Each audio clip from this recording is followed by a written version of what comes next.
Let's bring in Congressman Jim Jordan, ranking member of the House Judiciary Committee. Jim, it's pretty obvious they don't like each other, and it was a brutal primary 5 years ago. But are you surprised that the Republican governor would go this far? No, I mean, look, John Kasich's been a sore loser ever since he lost in 2016. I remember there was a point in that race where he was in fourth in a three-way race. So I don't think he's ever got over the fact. In fact, he didn't even show up at the convention in our state, in Cleveland, Ohio. Instead, did some party across the street at the Rock and Roll Hall of Fame, I think. Wouldn't even go to the convention. So he's been a sore loser ever since he lost. He is right about one thing. We are at a crossroads, but the solution is not to try to work with these Democrats.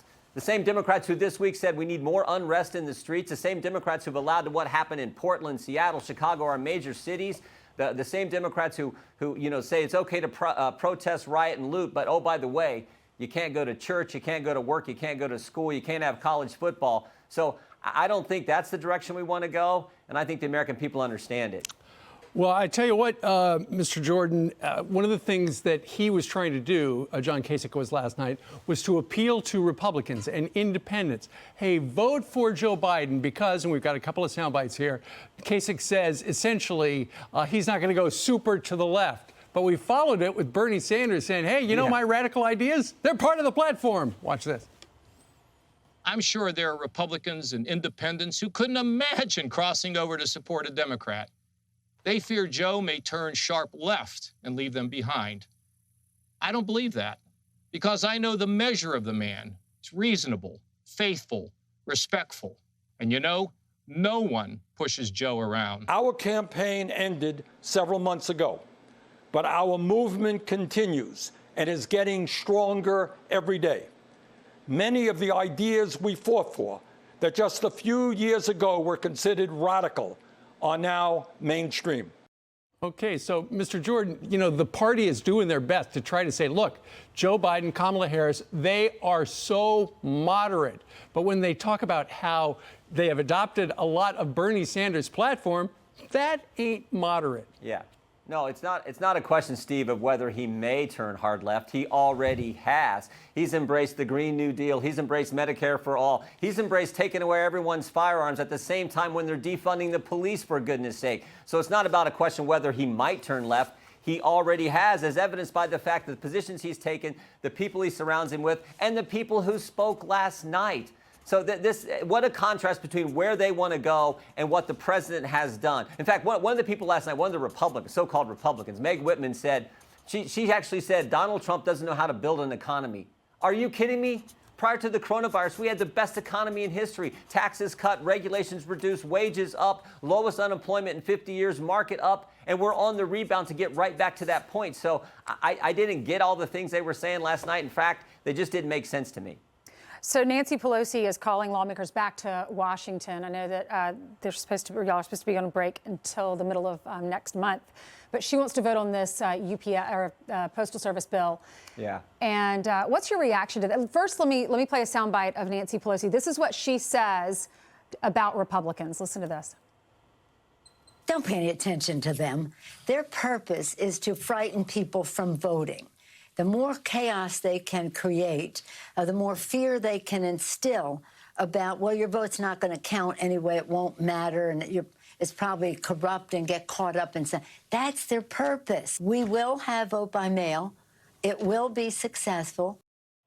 That's directed to you, Congressman. It says you're trying to frighten people from voting. They always accuse us of, they always accuse us of what they're doing. First it was the Russia hoax, then it was the Ukraine hoax. Now it's what the president's actually out taking mailboxes, I guess someone said yesterday. So this is ridiculous. We had a tweet yesterday. Look, if you can protest in person, you can probably vote in person. The Democrats are the ones who want to create the chaos, the confusion. They want this mail-in ballot. And look no further than the chairwoman of the Oversight Committee, which has jurisdiction over the Postal Service. Her election was June 23rd. Chairwoman Maloney, her election was June 23rd. She wasn't declared the winner until 2 weeks ago. It took 6 weeks to count the votes in just one congressional district primary. Now imagine when we're talking about the presidential election, state after state, all 50 states, imagine what that's the confusion and chaos the Democrats want in this election. We actually want people to vote in person. We want a real count. We want President Trump to win on election night. Right. The problem is if you decide now to blanket your state unsolicited with ballots, no one can convince me logically that they can handle it. And what the post office is saying is that we can't. And when you have 1,000 ballots on the floor of the post office in Paterson, New Jersey, logic leads you to doubt, not politics, logic. Meanwhile, an investigation you've been following like no other, and that is what was happening with the FISA warrants leading up to the investigation of Donald Trump, Michael Flynn, and everybody else. And you have Kleinsmith, the former FBI attorney, who is going to be in front of a judge. But this judge is also a FISA court judge. Does that bother you? Well, no. I think the big takeaway here, Brian, is the fact that you have an FBI lawyer who is pleading guilty to falsifying documents that went in front of a court, a secret court, the FISA court. I mean, that just doesn't happen. This lawyer falsified documents to get a warrant in front of a FISA court to spy on the Trump campaign. He is now pleading guilty. That is huge news. And also, this same lawyer was part of the Mueller team as well. So this is a big thing for the Durham investigation, a big thing for the country. Let's just hope there are more to follow. Wait, you know what? Ultimately, though, Mr. Jordan, think about it. This all happened 4 years ago. I mean, talk about slow walking. The DOJ, the FBI, they didn't want any of those documents out. It wasn't until, congressional investigators realized when this guy was deposed, hey, wait a minute, you changed those documents. That's against the law. Why did the permanent government go so slow in handing things over? I don't know, but for the work of a few people in journalism, like a few people at Fox News and a few others, and a handful of members of Congress, we'd have never got this information. Thank goodness for Rick Grinnell, who also went in and declassified some of this information. So we are finally starting to figure it out. I hope the Durham investigation happens. We get some kind of report, as the Attorney General said we're going to. Sometime this summer, we're going to get a report and know more. And frankly, I hope there are more indictments to follow. Thank you so much for being with us. Good to see you. You bet.